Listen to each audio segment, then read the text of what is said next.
In terms of footballing surprises this year, there's arguably none bigger than AFC Bournemouth. One of the Premier League's smallest clubs. In recent years, they've battled relegation, but having put new manager Iraola in charge at the back end of last year, they've now found themselves flying up the table, and European football seems like a real potential. They've managed to build a squad full of young, exciting talent, and they play some of the best football currently in the whole of the footballing world. So that begs the question, why do they need a rebuild? Well, today I'm going to step in, and with 5 years as Bournemouth manager, I don't just want them in the top half of the table challenging for Europe, I'm going to try and win the Premier League. Now, is that realistic? Probably not. Am I going to try anyway? Of course I am. And I say it's not realistic because Bournemouth aren't exactly blessed when it comes to facilities, with one of the smallest stadiums in the top 2 divisions of English football, and really training in new facilities that aren't that of a Premier League standard. And it's not like I'm joining into a winning culture either, because the club has only won 3 trophies in their history, and none of them are really major honours. But that shouldn't really get us down, because that's something we can build up during our time here. Bournemouth are a club that are on the up, and are probably at the best point in their history currently, and their squad has some real talent. Solanke replacement and recent signing Evan Nilsson is a fantastic forward. Justin Kluivert has cemented himself as one of the best attackers in the Prem currently, and in Football Manager, midfielder Tyler Adams is considered a brilliant talent. But of course, that's not all, because Bournemouth are a team that have flooded their squad with some of the best youngsters in the whole of the Premier League. Hungarian left-back Milos Kerkez is one of the best in the division. 19-year-old centre-back Dean Huijsen has taken the Premier League by storm. And let's not forget Englishman Alex Scott, who has really high potential, as well as the Ukrainian Zabrany, who is playing well above his years. So I think we have an unbelievably talented squad that could do wonders, not just in a few years' time,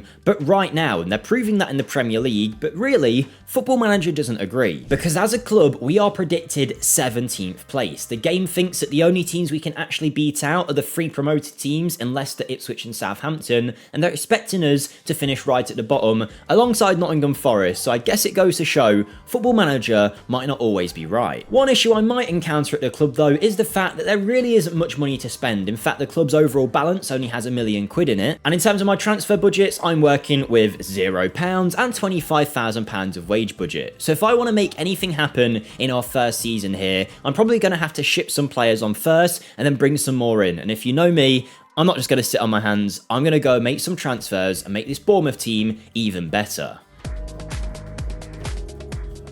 And in my first transfer window as manager of Bournemouth, I've already made a few changes to the club, selling 2 players that have been around for a while and bringing in a talent that I think could really help us in the long run. Let's begin with the 2 outgoings though, where firstly departing the club is Marcus Tavernier. The 25-year-old Englishman has gone to join West Ham for a fee of around 17 million. He hasn't actually been at Bournemouth all that long, having signed from Middlesbrough, and whilst he is a very good player, I felt we could sell him because we had some better talents in those positions and we could make some cash from him. And I've also chose to move on David Brooks, a hero in his own right in the footballing world for everything that he's been through, but I just felt it was time to move him on in his career here at Bournemouth. I wanted to bring someone else in, and he was an easy way to get some money. He had plenty of interest, so all the best to him at the Bees, but of course that meant we'd bought in some extra cash that we could use to sign some new players. Or should I say player, because I did only go for 1 player, and that was a keeper who I'm not even having join us just yet. The reason being, currently we've got Kepa on loan for the season from Chelsea, so we may as well use him, but next year we'll basically have a really old Neto,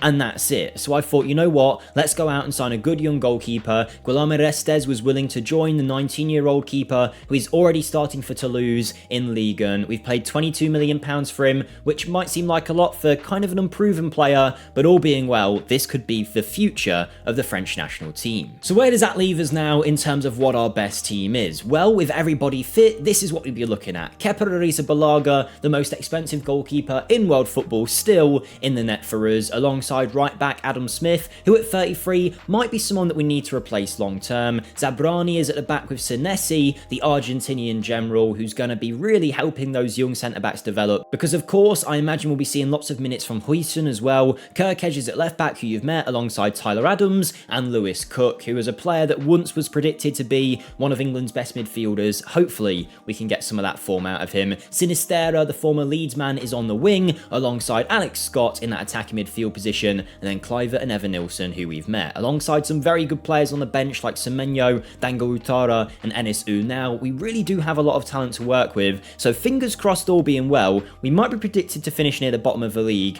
but hopefully we can prove them all wrong and have a season like Bournemouth are having in real life. Now, I really don't want to get ahead of myself in this rebuild because I considered winning the Premier League at some point pretty ambitious, but if this first season is anything to go by, we might really have something special here at Bournemouth, and maybe we want to set our sights higher. Because we managed to secure some fantastic results in year one, like beating Liverpool 1-0, and managing to slot 2 past Tottenham at their own stadium to win. And I will return back to the league form in a few seconds, because we did do a very good job in year one, and to be honest, I feel like we might have fluked it, but we also did pretty well in a cup competition. Because in the Carabao Cup, we reached a quarter-final and dispatched with Aston Villa, leading to a 2-leg semi against Coventry, who we managed to absolutely demolish. And just like that, we were in a Carabao Cup final with a fairly easy draw in Sheffield United, but they were also an informed team, and they managed to go 1-0 up through Raksaki early on. And despite conceding in that first minute, we weren't going to lie down and take it easy, because Lewis Cook managed to get the ball up to Evan Nilsson, whose shot went into Scott, who finished to make it 1-1. And it wasn't long before we were able to make it 2 on the brink of half-time, a brilliant header from our defender, and a third from the spot allowed us to have real superiority going into half number 2. But as I mentioned, Sheffield United aren't a bad team in this FM world. They might be in the Championship, but they were playing brilliantly, and Kiefer Moore managed to beat Kepa to make it 3-2. So you can imagine my delight when later on in the game we were able to secure another goal to go 4 up, Evan Nilsson into the area and tucking it away. All credit to Sheffield United though, they just wouldn't give in and it was 4-3, but we managed to hold out, we managed to secure the victory, and that meant in season 1, we've won a Carabao Cup, probably the biggest achievement in Bournemouth's history, winning the League Cup, but you know what? I mean, it might be the start of something great. It's not the biggest trophy in the world, but I'm hoping it will lead to big things. And we might very well have big things to look forward to because our team finished in 4th place in the Prem. We lost 13 games all season, but we didn't really draw too many. Either we got battered or we battered other teams. We managed to win 20 matches with 65 points. It was joint with Man United in 5th place, but we did enough to secure Champions League football. Now again, don't get ahead of ourselves here. You might look at this and think, oh, this is going to be easy. I know Football Manager. This could very well just be a first season fluke, but you know what? We're certainly going to take it. In terms of our best performers this year, you're looking at Lewis Cook, who was the driving force in our midfield, and Justin Clivert, who managed to score 15 goals, which was the second most in our team, alongside Evan Nilsson, who scored 22, with Sinistera chipping in with 11, and Alex Scott with 8. Zabrani and Huijsen, I asked to play as much as possible as well during the season, and they developed very nicely at centre-back, scoring a nice handful of goals between them. But I think that's because Huijsen's been taking pens as well, so he's going to be bagging the goals from centre-back. But this is where the real fun begins now, because we head into our second season with an actual budget to spend. £33 million and 120k of wage budget. This is where I can really get stuck into the team, make some changes, and hopefully make this season not just a one-off, but a regular for every Bournemouth fan to watch. And I said this was going to be fun. In our first transfer window, we have sold over £100 million worth of players and spent plenty on new incomings. Before we start off though, if you are enjoying this video or you just want to be nice for me, particularly with the FM25 delay news, if you could smash the like button, it really does help me out here. And subscribe to the channel if you haven't already, on the road to 50k subs. Not only will I really like that, getting close to that number, but also you guys will get weekly rebuilds. So if you enjoy this, you'll enjoy what's to come. So thank you to anybody who does that. But let's get into the sales. I'll run through these quite quickly because we made many sales that made up that big £100 million total. Firstly, Joe Rothwell moving to Celta Vigo for a fee of 2.8 million, formerly on loan at Leeds, now he's off to La Liga. We then jumped to an £11 million transfer in David Brooks, who has made his move to Brentford permanent, so good luck to him there. Enis Unal has also moved on. He has gone to sign for Bologna over in Italy for £12 million. He didn't really play much last season, so he wanted out. We make most of our money back. back. There's then Jadon Anthony, who spent last season out on loan at Burnley, and now we've moved him on for £12 million to Roma. Marco Senesi didn't get the game time he wanted last year, and it's the first player that I think we'll really miss as he goes to Real Sociedad for the season for £13 million. Now, yes, he did play 37 times, but only one of them was as a starter because of the two youngsters at centre-back. Speaking of Real Sociedad, they've also taken Romain Favre off our hands. The 27-year-old Frenchman isn't even a player I know that played for Bournemouth, but he was out on loan at Brest, came back to us, and I thought, you know what, I don't need him, let's sell him, and we made 18 mil. Then there's Max Aarons, a very good right back, but clearly not deemed good enough for Bournemouth anymore because he was sent out on loan last season to Valencia, did fairly well there and attracted interest straight away from Saudi clubs, so we've let him move on for 17 million quid. And then there's Hamed Traore, a player that I don't even really remember in a Bournemouth shirt. I don't really know too much about him, but he was out on loan at Auxerre the other season and did okay there, came back to us, and all these Saudi clubs wanted him, so I thought, you know what, I don't really miss him, I don't think, if we sold him, so I've let him go for 20 mil. So as you can tell, no major sale there, but just plenty of little ones here and there, selling off some assets that have made us a bunch of money that I have then reinvested in the team. I think I've done a great job, but if you are enjoying this rebuild and you'd like to give it a go yourself, then you can check out this save file and all the other rebuilds that we've ever done over on my Patreon. Being honest, it is the best way to support me as a creator, particularly with the whole delay now between FM24 and FM25. Obviously, I'm not going to beg and say I need money or anything like that, but it does go a long way to supporting me. It helps me get an editor, thumbnail designer, so if you enjoy the content and you want to support it, that's the best place to go. In return, I give the save files for all these videos. I also let you guys vote for what rebuild you want to see. Pretty much every rebuild we do is suggested by a poll, so if you have something that you want to see over there, let me know on the Patreon. And you can also watch these videos early. This will be out earlier on the Patreon for people to watch ad-free, so if any of that sounds great, I'd appreciate anyone who checks it out. But thank you anyway for all the support. For you guys that are on Patreon already, you're absolute legends. But let's go and take a look at the incomings. Firstly, I felt like we needed some reinforcements in defence, particularly with Senesi leaving and of course right back now being a position where Max Aarons won't be, so I decided to go and sign Alejandro Francis, a 23-year-old Spaniard who I feel like fits the bill of what Bournemouth might look for in a young player. £6 million from Girona is good value for a player with plenty of years of experience. He's valued at more than that, he's got good ability, and he could go further, and he plays a nice progressive style of football.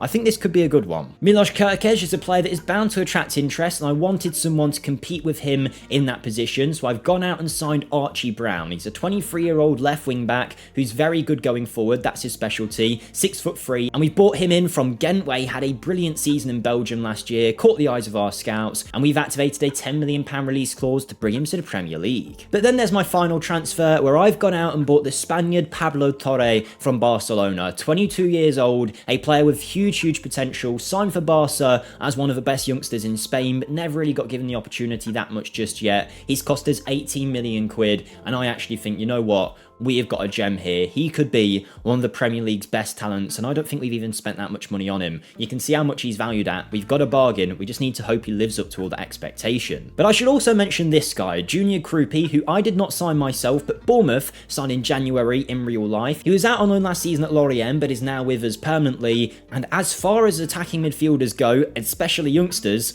I think we've got the perfect one here. He can play up front as well. The Frenchman has huge potential. If you played FM this year, you know how good he can be. So the fact that Bournemouth has signed him is a real great addition to our team. And he is also feeling like a new signing this season, really. As will hopefully Restes feel, who of course was out on loan last year at Toulouse. Now he joins us to take Kepa's spot in that goalkeeping position. So here we are in Season 2, and this is what is now considered our best 11. Already some changes from what we initially inherited. We'll be seeing Restes starting goal alongside Julian Araujo. The Mexican fullback did play a fair bit for us last season, having signed from Barcelona, and did a good job for us in that position. We've got Zabrani, Huijsen, and apparently Brown is considered better than Kerkez, but I imagine they will battle it out with Adams and Cook in front, and then Krupi joins that forward line and becomes our best attacking midfielder. And with all of those changes made, with the signings and the sales, after last season's good form, we're now predicted 13th, which is not bad at all. Granted, we're only considered about as good as Fulham, Everton, Brentford, so they do expect us to be in the bottom half of the table, but I'll hope for a better year than that. I mean, we've got Champions League football to play this year. That'll be a huge test for us, but you know what? I'm very happy with how the first season's gone. I'm happy with this transfer window, so fingers crossed, everything keeps going well, and before you know it, we'll be at the top of that league.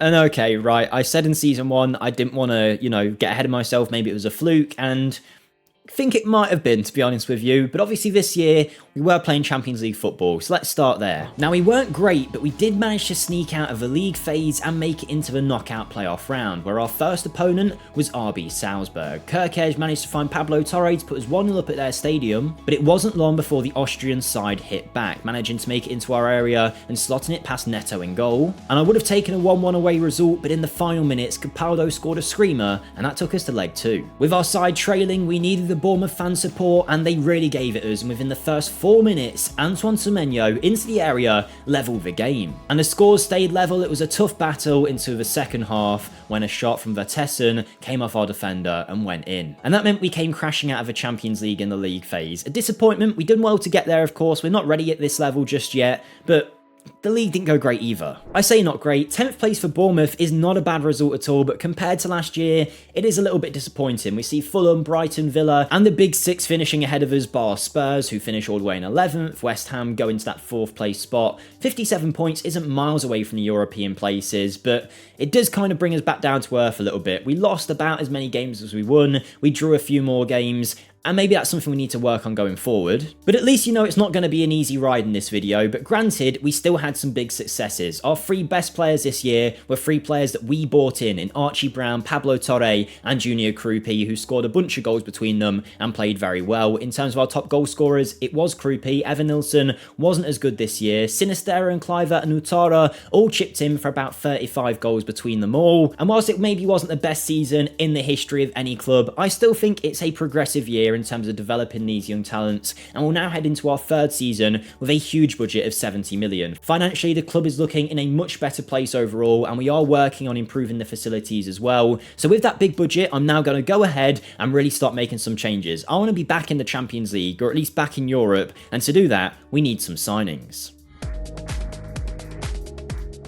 Now, in our 3rd season, I basically flipped the script a little bit. Instead of selling a bunch of players and only signing a couple, I've reversed that. I've signed some real good talents, but not made major sales. The only ones we should really note are Philip Billing, who has gone to play for Burnley on a permanent. Now, he spent last season out on loan at Brentford, originally was at Napoli, and now we've moved him on for 6 million quid. A good servant to Bournemouth and a great player, but we've moved on a little bit. And then there's Luis Sinistera, who is someone that I kind of wanted to move on from, but it was hard to shift him away, so we've loaned him out for the season to Frankfurt. We're getting £4 million from it. They might also pay a permanent fee at the end of it, we'll see, but for now, he goes on loan for the year. When it comes to the incomings, I've bought in 3 quality talents I think really will help the way that we play, particularly in the midfield areas. Coming in first is Luka Vrbranic, who is a Croatian 21-year-old with a big future, who we picked up from Zagreb for 11.5 million. I think he could go right to the very top, and the game agrees. He's already a good level for the Prem and could go on to be a great player. I've also bought in Brian Aguirre to give us some extra quality on the wing, someone that's going to be good in that inverted winger role that I'm looking to play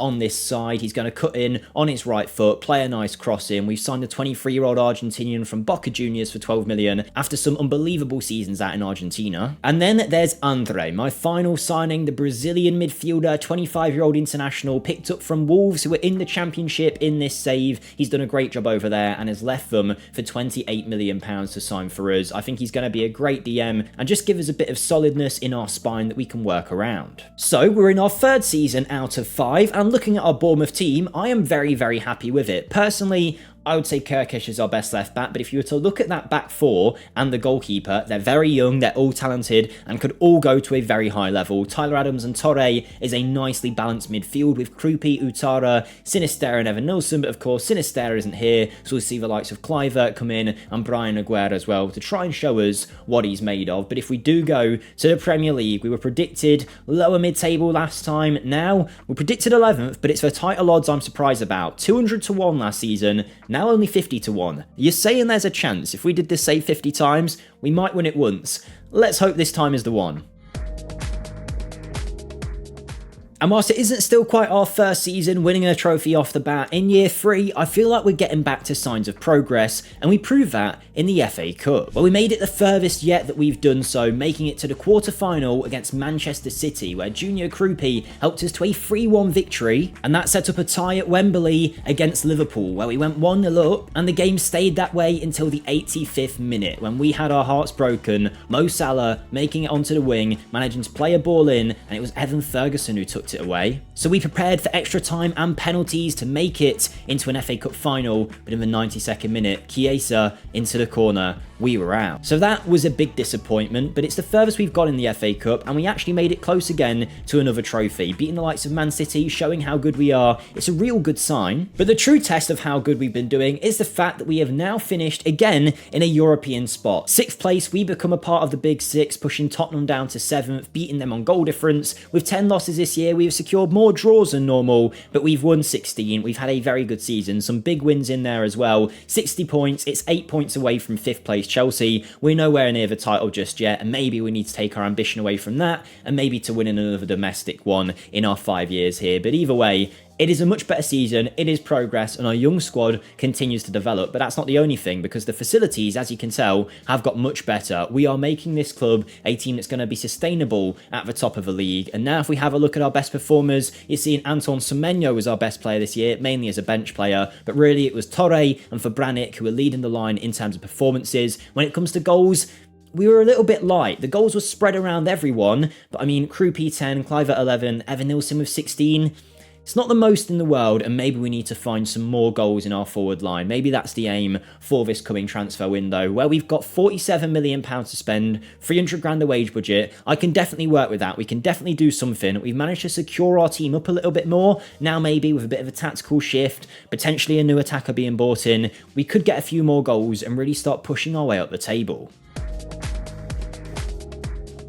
Okay, strap in everyone, this window is our biggest yet. With Bournemouth Football Club, we have sold £100 million worth of players and spent 100 million. We have really gone for it. Before we get into it though, this is the last time I will ask you myself, if you could like the video. If you're this far in, hopefully I've earned you clicking that button. It would really be a massive help to me. So thank you guys, but let's get into the sales. Where there wasn't many, but we made some big ones. The first one was Luis Sinisterra, who goes to join Al Weda on a permanent deal. Spent last season out on loan at Frankfurt, got 4 million from that, and then 15 million on this permanent deal, makes around 20 million from his sale. A bid came in from Villa for Archie Brown, and despite us doing better than them, he decided he wanted to move. He was extremely interested, and we flipped 10 million into 26 million pounds, rising to 30 in only a year. Speaking of fullbacks leaving, we had another one at right back with Julian Araujo, the Mexican 25-year-old, moving on to go and sign for Tottenham for 30 million quid. A huge profit on what we initially paid, but that left right back as a spot we needed to fill. And then there's Evan Nilsson, who has got his big money move. Al Ali came in, and of course he wanted it. 400 grand a week. It was hard to stand in his way, and they gave us a good fee for him. 45 million, a big profit on what Bournemouth originally paid as well. We got some goals out of him, but as you can tell by the performances, we needed better. So I went out and I splashed that cash. Firstly, bringing in Davinson Ladino, the first of a couple of new gens that we've bought in that I think could go right to the very top. Obviously, we'll see him in Season 5, but if you continue to save over on Patreon, hopefully you'll see these guys blossom into top talents. But we paid a real small fee for him, loaned him out, and we'll see him next year. We then brought in a new backup left back with Archie Brown leaving. Competing with Kirkesh will be 23-year-old Spaniard Alex Valle of Barcelona, who is out on loan at Celtic, did very well there, came to Barca, did well when called upon, but they seemingly didn't want his services, so we paid about 5 million and got a great fullback through the door. Yuki Maeda is the other new gen out of the two that I mentioned, a Japanese international who is only 18 at this point, but already a regular for his side out in Japan. He'll continue his development over there and hopefully joins us as a great player, as he already looks to be one. But the big signings, our new right back is going to be Malo Gusto. The French 24-year-old was on the transfer list at Chelsea for 19 million, a bargain fee. His performances there haven't exactly flattered, but our scouts see ability, our scouts see his potential, so in he comes. We've improved at centre-back as well. Huijsen and Zabrani needed some cover, especially now that we're playing European football, so in comes Maxime Esteve, the French defender, who can also play left-back at a push for 27 million quid from Burnley, where he's been doing a good job in the Championship, not so much in the Prem. But my final signing with the Evan Nilsson money was Armando Broja. Now, in real life, yes, a bit of an injury miss in recent years, but in game, he managed to find his feet out at Leicester, where he did very well. 11 goals in 32 games for a team that really struggled. So we've gone out and bought him for 37 million. Is he the best striker in the world? No, but our scouts reckon he could be very, very good, and his attributes suggest he could be doing a lot better in a team that really suits him. So here we are, a few years in at Bournemouth, and I think if you offer Bournemouth fans this kind of team, they would take it. What a defence we've got, a brilliant young goalie as well. Andre and Torre is a very good midfield, again, on the youthful side with Utara, Krupi, Kluivert, and that's amongst many other great bench players, Esteve, Vrabranic, Semenyo, Francis, who I haven't spoken about much, but has been doing a good job for us when called upon. Alex Scott is still here as well, James Hill, Tyler Adams, what a team we've got. And now, in our 4th season, yes, we're playing Europa League football, the board want a top half finish, but the game predicts 11th place still, 50-1 odds, so the board actually want better than how well the game thinks we'll do, so maybe the odds are actually stacked against us at current moment, but we'll try and prove them wrong. And this year, it's not a bad one by any stretch, but it was full of some heartbreaking lows, I'd say. The FA Cup, we made it to the semi-final, only for Villa to knock us out after a great game from their goalkeeper. In the Carabao, we made it all the way to the final against Man City, and in the 115th minute, we eventually conceded and went on to lose the game. And in the Europa League, we did unbelievably, managing to beat Nice and Colne, making it to a semi-final against Spurs, where we won 2-0 at home, but at their stadium, they battered us 4-0. So it shows how much progress we have made as a team here, getting to the late stages in every competition, but just not getting over the line to win anything. But at least in the Prem, we had some success. Because whilst we have finished in 7th place in a Conference League position, which might be a little bit more up our street and potentially winnable, I'm happy with what I'm seeing in terms of the progress with points. We are consistently now hitting good points total. 67 here means that we're outside of the big 6 bar Spurs, who again aren't there, and Brighton. And we're not many points away from the likes of Arsenal and Chelsea. Realistically, the league title isn't going to happen in our last season unless there's a huge miracle, but I like what I'm seeing in terms of the progress. I just think we need to kick on a little bit more and start finding the difference. Now, in terms of what we saw on the pitch this year, it was what I was after. You can tell already if we just filter on goals, we did exactly what we wanted. We've added more goals across the pitch. Semenyo, Aguerd, Vrabranic, Utara, Kluivert and Cook and Torre all getting 10 plus goals, whilst Broja came in and scored 22, proving to be a good signing. And Krupi, what a player he is now. Wanted by Man United, 100 million valuation, scoring 28 for us this season. The top performers as well, outside of those that maybe weren't the best goal scorers, are the likes of Alex Scott, alongside Zabrani, who's been great at the back, and Dean Huijsen is looking like a fantastic defender, now wanted by Man City. So we have, in my opinion, one of the best elite young teams around. They just need a bit more quality, and we might be able to get right to the very top. Now, transfer-wise, we're looking at 50 million to spend. We've obviously got them youngsters coming back from last season into our team, and now with 1 year left to go, this is where we really need to push on. I want to win another trophy. I don't want our first season being our best, else it will look like we've just regressed. We clearly haven't. We've been getting better and better, but this year, I really want to win something, and for that, we need some more players.